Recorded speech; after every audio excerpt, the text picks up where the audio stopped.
এপিসোডের শুরুতে মিকং কিসেকে জড়িয়ে ধরে, কিসে কেঁদে কেঁদে তার কাছে ক্ষমা চায়, কারণ সে মিকংকে ধোকা দিয়ে অন্যায় করেছে। এদিকে ব্যাকহো তাদের এভাবে দেখে ফেলে।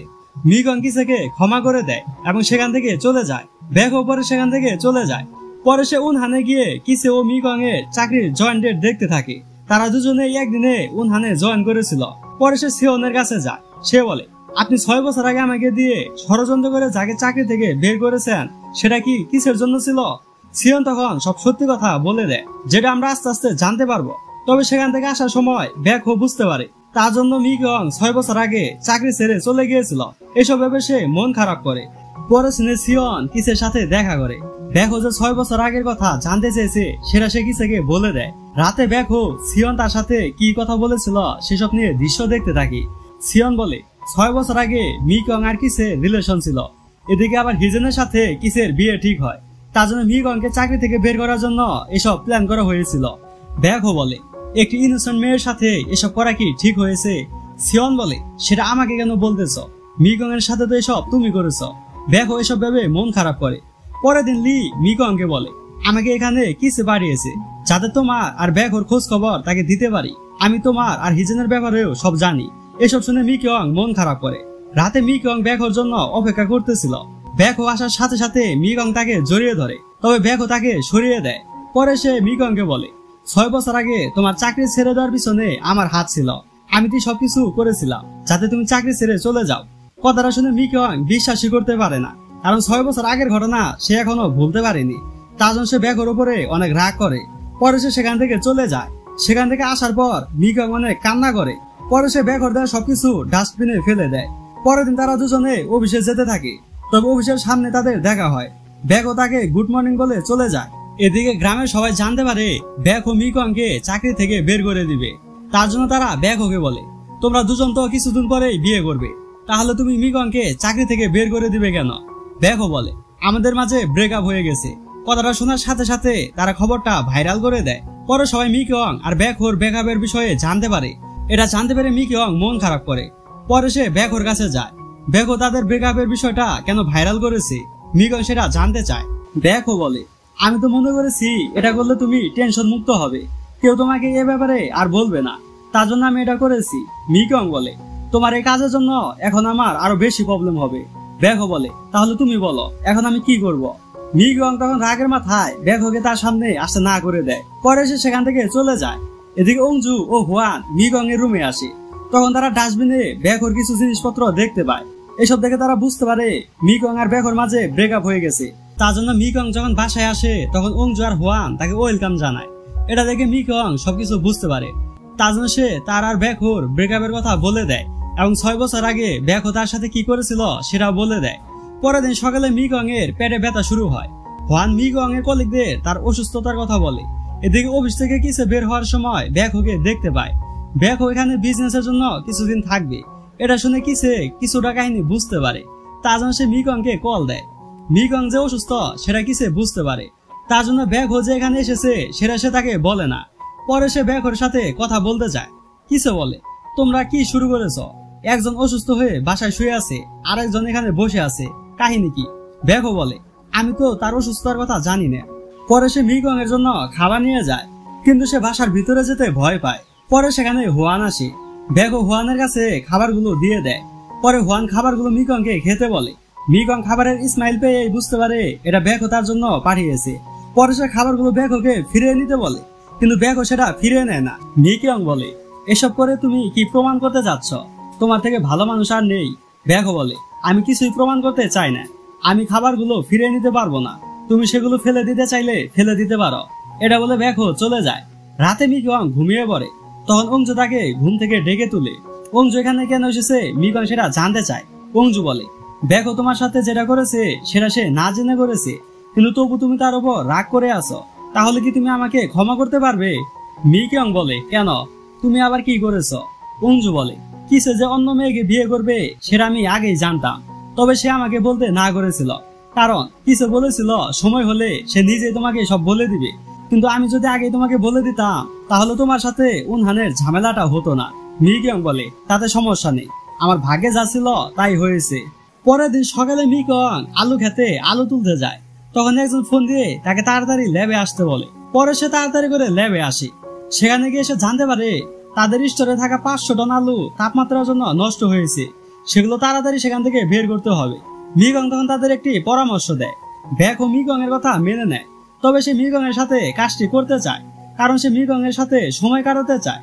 পরে তারা একসাথে কাজ করতে থাকে। মিগং এর উপর হঠাৎ করে একটি সিঁড়ি পড়তেছিল। ব্যাকহো সেটা দেখতে পেয়ে দৌড়ে সেখানে যায়, যার জন্য ব্যাকহোর উপরে সিঁড়িটি পড়ে। শব্দ পেয়ে সবাই সেখানে আসে। সিঁড়ি পড়ার কারণে ব্যাকহোর কপাল কেটে রক্ত পড়ে। মিগং বলে, তুমি পাগল নাকি? সিঁড়ির নিচে কে তোমাকে আসতে বলেছে? ব্যাকহো বলে, আমি তোমার জন্য এসেছি। তারা যেন একসাথে সময় কাটাতে পারে তার জন্য সবাই সেখান থেকে চলে যায় এবং দরজা আটকে দেয়। মিগং তাদের ডাকতে থাকে, কিন্তু তাতে কোনো লাভ হয় না। ব্যাকহো বলে, তাদের ডেকে কোনো লাভ নেই, আমরা দুজন জন একসাথে কিছুক্ষণ সময় কাটাই, তার জন্য তারা চলে গেছে। যাই হোক, মিগং পরে ব্যাকহোকে প্রাথমিক ট্রিটমেন্ট করে। ব্যাকহো পরে তার সাথে সারা জীবন থাকতে চায়, তাকে ভালোবাসতে চায়। মিগং বলে, আমি তো তোমাকে না করিনি, আমাকে আরো কিছুদিন সময় দাও, আমি ভেবে বলবো। পরে সিনে মিগং ব্যাকহোর দেওয়া সেই খাবার খেতে থাকে এবং ডাস্টবিনে ফেলে দেওয়া ব্যাকহোর জিনিস খুঁজে বের করে। সেগুলো খুঁজে পেয়ে মিগং অনেক খুশি হয়। এদিকে হুয়ান ব্যাকহোকে এখান থেকে চলে যেতে বলে, কারণ সে মিগং এর সাথে ব্রেকআপ করে দিয়েছে। ব্যাকহো বলে, তুমি যেসব করতেছ সেটা কি মিগং জানে? হুয়ান বলে, এটা আমার বাড়ি, আমার যেটা মনে হবে আমি সেটাই করব। হুয়ান পরে মিগংকে এসব বলে। মিগং এসব শুনে চিৎকার করতে থাকে এবং তাকে মারতে থাকে। হুয়ান পরে কাঁদতে কাঁদতে ব্যাকহোর কাছে আসে এবং সব কথা খুলে বলে। ব্যাকহো তাকে জোরে ধরে সান্ত্বনা দিতে থাকে। রাতে অংজু ও মিগং ব্যাকহোর বাসার সামনে আসে। তারা মনে করেছিল হুয়ান আর ব্যাকহো মনে হয় ভিতরে ঝগড়া করতেছে, তার জন্য তারা ভিতরে যায়। তবে ভিতরে দুই দেবদাস আরামসে ঘুম পাড়তেছিল। পরে তারা দুজনে তাদের ছবি তুলে রাখে। পরের দিন মিগং আর ব্যাকহো ডংঅনের কাছে আলু কিনতে যায়, তবে ডংঅন তাদের কাছে আলু বিক্রি করবে না। ব্যাকহো তখন ডংঅনের মিলিটারি রেওয়ার্ড দেখে। এটা দেখে ব্যাকহো তাকে বলে, তুমি মিলিটারির কোন ব্যাচে ছিলে? কথায় কথায় তারা জানতে পারে ডংঅন যে ব্যাচে ছিল ব্যাকহো তার সিনিয়র ব্যাচে ছিল, তার জন্য সে ব্যাকহোকে আলু দিতে রাজি হয়। মিগং এটা জানতে পেরে অনেক খুশি হয়। পরে সে ব্যাকহোকে কিস করতে যায়, তবে সেটা সে করে না। ব্যাকহো বলে, তুমি তো আমাকে কিস করতে চেয়েছিলে, হঠাৎ করে কি হলো? মিগং বলে, আমি তোমাকে কেন কিস করব? কথাটা শুনে ব্যাকহো হাসতে থাকে। পরে সিনে মিগং এ সারা জীবন কষ্ট করে তৈরি আলুর নতুন জাত তার প্রথম চিপকে দিয়ে দেয়, যাতে সেটা একটি কম্পিটিশনে পাঠানো যায়। পরে মিগং এর চাকরি থেকে কবে বের করে দেওয়া হবে সেটা ডেট সে বসে বসে দেখতে থাকে এবং মন খারাপ করতে থাকে। এদিকে ব্যাকহো সেই ডেট দেখতে থাকে। পরে সিনে হিজান তার মায়ের সাথে দেখা করে। পরে সে কিসের সাথে দেখা করতে আসে। হিজান পড়াশোনার জন্য বিদেশে যাবে, তার জন্য তাদের ডিভোর্সের বিষয়ে হিজান তার মাকে বলে দিয়েছে। আজকে থেকে কিসে মুক্ত। এসব শুনে কিসে অনেক খুশি হয় এবং হিজানকে ভালোভাবে থাকতে বলে। এদিকে মিগং ব্যাকহোকে ইগনোর করে। ব্যাকহো তার জন্য তার সাথে এ ব্যাপারে কথা বলতে থাকে। মিগং বলে, আমি একটু ব্যস্ত, তাই তোমাকে সময় দিতে পারি না। এটা বলে মিগং তাকে কিস করে। পরে ব্যাকহো তাকে কিস করে। এদিকে লুচ্চা বেডি তাদের কাহিনী দেখতেছিল। মিগং পরে ব্যাকহোর বাসায় তার সাথে সময় দেয়। রাতে কোম্পানি থেকে সিয়ন ব্যাকহোকে ফোন দেয়। সে কোম্পানি থেকে 100 মেয়েকে চাকরি থেকে বের করতে বলে, কিন্তু ব্যাকহো বুঝতে পারে না কাকে সে বের করবে। তখন মিগং সেখানে আসে, তার জন্য সে সেখান থেকে মিগং এর সাথে চলে যায়। পরে সিনে লি কিসেকে ফোন দেয়। সে বলে, আপনার আর হিজেনের ডিভোর্সের খবরটা সবাই জেনে গেছে, এখন আপনি কি করবেন? কিসে হেসে হেসে বলে, এতে আমার কোনো প্রবলেম নেই। পরে সিনে মিগং উনহানে আসে। তখন সে কিসে ও হিজেনের ডিভোর্সের কথা সবার মুখে শুনতে পায়। পরে সে কিসেকে সান্ত্বনা দিতে যায়। কিসে বলে, আমি তোমার সাথে অন্যায় করেছি, আমি এখন বুঝতে পারতেছি 6 বছর আগে তুমি কতটা কষ্ট পেয়েছিলে। মিগং তখন তাকে ক্ষমা করে দেয়। পরে সিনে গ্রামের লোকের কাছে মিগং জানতে পারে ব্যাকহো সিওল চলে যাবে। মিগং পরে ব্যাকহোকে বলে, তুমি সিওল চলে যাবে সেটা তো আগে বলনি, সেখানে কতদিন থাকবে? ব্যাকহো সব কথা বাদ দিয়ে বলে, আমি চাকরি ছেড়ে দিয়েছি, তুমি কি বেকার ছেলের সাথে থাকতে পারবে? তবে মিগং সেটা বিশ্বাস করে না। তার জন্য সে পরের দিন তাকে নিয়ে লেবে যায়। তখন তার পুরনো চিপ তাকে কল দেয়। তার সাথে কথা বলে মিগং অনেক খুশি হয়, কারণ সে যে তার তৈরি নতুন আলুর যা তার পুরনো চিপকে দিয়েছিল সেটা সে একটি বড় কোম্পানিকে দেখিয়েছিল। তারা সেই আলুর জাতটি পছন্দ করেছে, তার জন্য তারা মিগং এর কাছ থেকে সেই আলুগুলো কিনতে চায়। এসব শুনে সবাই অনেক খুশি হয়। এরপর 3 বছর পরে সিন দেখানো হয়। মিগং ঘুম থেকে উঠে নিচে আসে। তখন সে অংজুকে কাঁদতে দেখতে পায়। তার সামনে কিছু টেস্টের কাগজ ছিল। এসব দেখে সে মনে করে অংজু হয়তো প্রেগনেন্ট হয়েছে। পরে সে হুয়ানকে মারতে থাকে। কিছুক্ষণ পর অংজু বলে, আমার পেটে রোগ হয়েছে, যার জন্য আমি অ্যালকোহল এবং মাংস খেতে পারবো না। এদিকে ব্যাকহোকে দেখানো হয় সে এখন গেস্ট রুমের দায়িত্বে আছে। সে দুজন গেস্টকে গেস্ট রুমে নিয়ে আসে, কিন্তু ভিতরে মিগং এর চিৎকার শুনে ব্যাকহো তাদের পরে আসতে বলে। পরে সে মিগংকে বলে, আমি দুজন গেস্টকে নিয়ে এসেছিলাম, তবে তোমার চিৎকার শুনে আমি তাদের পরে আসতে বলেছি। মিগং তখন তাকে কিস করে তার অভিমান কমায়।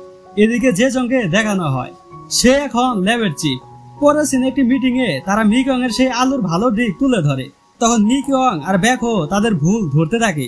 পরে তারা সবাই একসাথে হয়ে যায়, আর এখানে ড্রামাটির হ্যাপি এন্ডিং হয়ে যায়। সো গাইস, ড্রামাটি আপনাদের কাছে কেমন লেগেছে সেটা কমেন্ট অবশ্যই জানাবেন। এরকম নিত্য নতুন কোরিয়ান ও চাইনিজ ড্রামা দেখতে অবশ্যই চ্যানেলটিকে সাবস্ক্রাইব করে দিবেন। দেখা হবে অন্য একটি রোমান্টিক ড্রামাতে। সে পর্যন্ত টাটা।